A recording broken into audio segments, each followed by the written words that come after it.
क्या king horse trade पर tax reduce नहीं कर सकता है? अगर हायर टैक्सेस कंटिन्यू रहे तो मुझे हेवी लॉस सफर करना पड़ेगा। हो सकता है मुझे अपना पूरा बिजनेस ही स्टॉप करना पड़े।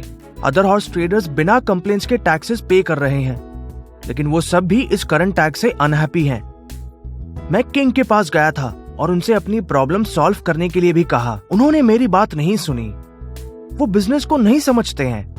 उन्होंने कहा कि मैं स्टोरीज बना रहा हूं ताकि ज्यादा प्रॉफिट्स बना सकूं। इस प्रॉब्लम को सॉल्व करने का एक ही तरीका है, सभी ट्रेडर्स को गैंग बनाकर किंग पर प्रेशर डालना चाहिए। सभी लीडर्स को गिल्ड्स फॉर्म करनी चाहिए। ऐसे बहुत से डिफरेंट काइंड्स के ट्रेडर्स मिडीवल इंडिया में थे। कुछ फॉरेन ट्रेड में इन्वॉल्व थे, बाकी लोकल ट्रेड में इन्वॉल्व थे। कुछ स्पाइसेस में ट्रेड करते थे तो कुछ सिल्क में, और बहुत से हॉर्सेस, सॉल्ट और कैम्फर में।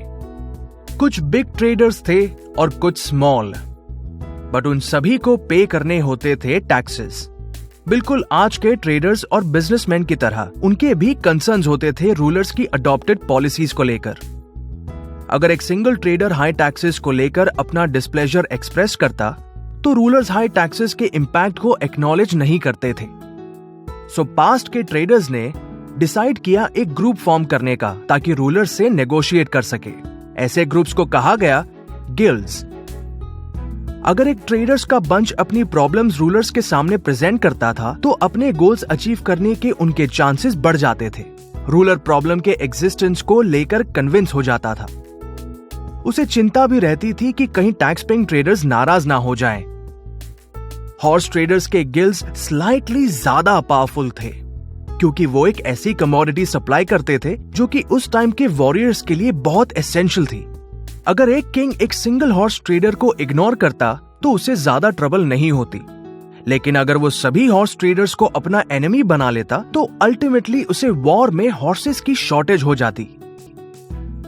ऑफन ट्रेडर्स एक किंगडम से दूसरे में फॉरेस्ट्स के थ्रू ट्रैवल करते थे।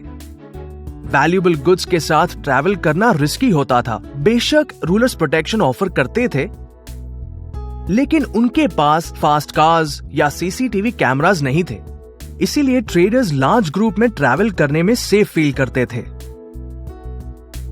एक लार्ज लोगों का ग्रुप जो साथ में ट्रैवल करता था उसे कहते थे कैरावैन्स।